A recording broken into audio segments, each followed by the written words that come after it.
So, Beth Duffy, it's always a pleasure to have you on, and I'm looking forward to, as I always am, to talk to you. Well, thank you, Rob. It's great to be back, and I am, and our team. We're so thankful that you take the time to hear about our story. Well, it really is an impressive story, but we're going to kind of recap just because when we talked, it was a couple months back. But we're going to talk about this right now for the people that maybe didn't hear that interview. If you didn't, it was your loss, but that's why we're bringing it back to for the people that missed it. So, Beth, can you tell the people a little bit about you and about the app in general, how it got started?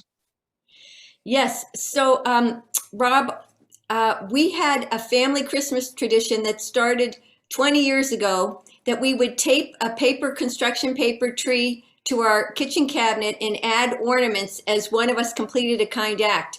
And we started this to help keep the focus of the Christmas season on kindness and giving, as well as the receiving. And years went by, and we enjoyed it, and we received positive feedback from others. And we decided that it would be great if we could share it so other people could also enjoy it for the same reasons we did. And the Christmas Tree of Kindness app is the result.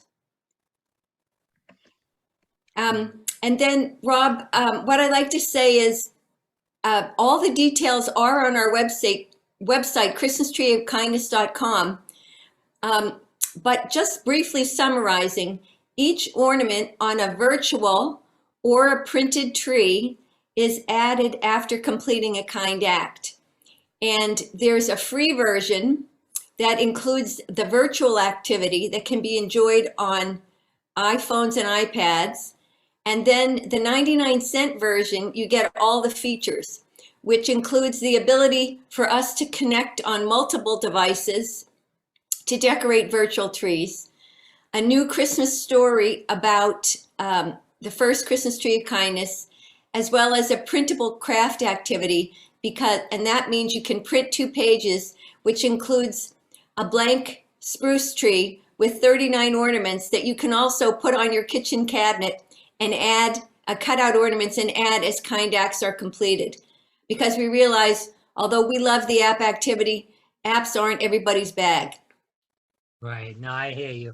But I want to talk about this because it seems like a really good app for kids, young and old too, in general, but really for those kids, maybe the K through 8 especially, because these are the kids, and I always was taught this, that when you're extremely young, that's where you're learning about manners, kindness, giving back, and that's where you kind of get those traits. So when you get older, we hope that you do give back to the community and people in need in general. Do you agree with that? Is that basically what you try to push a lot of these young kids? So, when they get older, they will learn the power of kindness and giving in general. Yes, you know what, Rob? That is exactly right. Everything stated is true. But the thing that we found tricky was how, on a day-to-day basis, could we focus our attention on the practice of kindness when the season is so busy, and the days seem to just escape us. So the neat thing was decorating a tree gave us something to focus on and a common goal. And an individual could have the goal too, to decorate a tree. But as a family activity, we would look at the tree and say, okay, how many ornaments do we have? Christmas is coming. We better get some more ornaments on. And then my husband had an opportunity to come home and say, okay, this is what I did at work. This is what happened. And this is where I saw I could help someone with an assignment. And I pitched in, and then he would, draw a little picture of himself smiling and put Dan on the ornament and put it on the tree. But so it gave us a chance to, have something visual to focus on. And then also we could review how the opportunity presented itself to be kind, and, just reviewing how to handle that situation. Well, it's all about basically bringing the family together in this game, in this app in general. And when you do these good deeds, not only is it going to make you feel good, hopefully it makes the person that you do the deed with or to feel well, but also, like you said, brings that family together in kind of a competition atmosphere to bring good on to the world in general. So I appreciate that. And, we see so many people that are ignorant and rude in the world.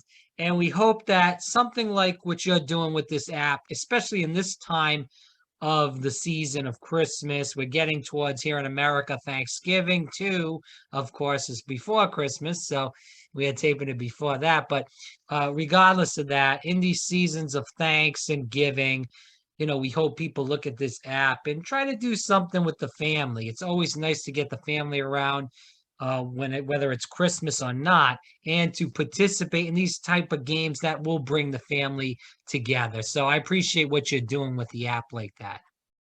So, Rob, if I could just also mention, because it's an app, families can connect long distance. So, if grandparents are living far away or aunts or uncles, um, in the 99-cent version of the app, you can send an invitation, a prepared invitation and a passcode to join the same tree. So I could see when, Uncle Larry joins the tree, and then I could receive notices when Uncle Larry completes a kind act, and I could tap on the ornament and see that he picked a gingerbread man as well as a description of his kind act. And then at the end, in both the free and the 99-cent version, everybody gets a star for the treetop and Christmas music to celebrate, which is very happy. Right. So as we go on toward near the end of the interview, is there anything new? I know we talked a couple months ago, so things could have changed. Is there any new updates on the app? Anything that you want to tell the viewers as far as anything new since we last spoke? So yes, two things are coming up as I speak to different people. One is that everybody loves the Elf on the Shelf activity, which I think is great.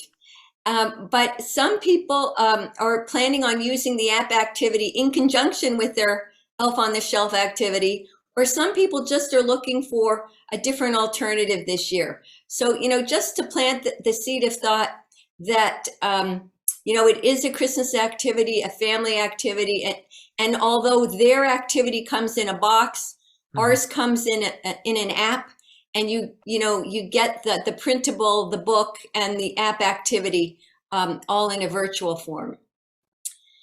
Then the second thing that we're really excited about is that we're going to have a Merry Christmas Tree of Kindness challenge this year. So we're going to try to complete as many kind acts as we can.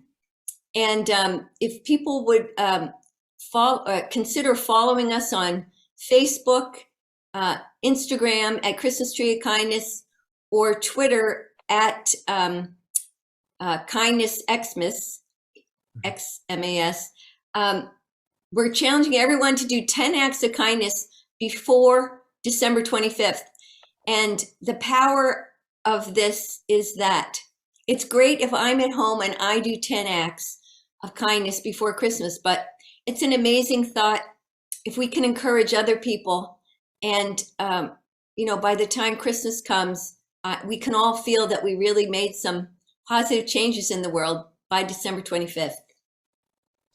Oh, that's great to know. So as we wind down, Beth, what do you hope people learn from this interview and learn from the app in general?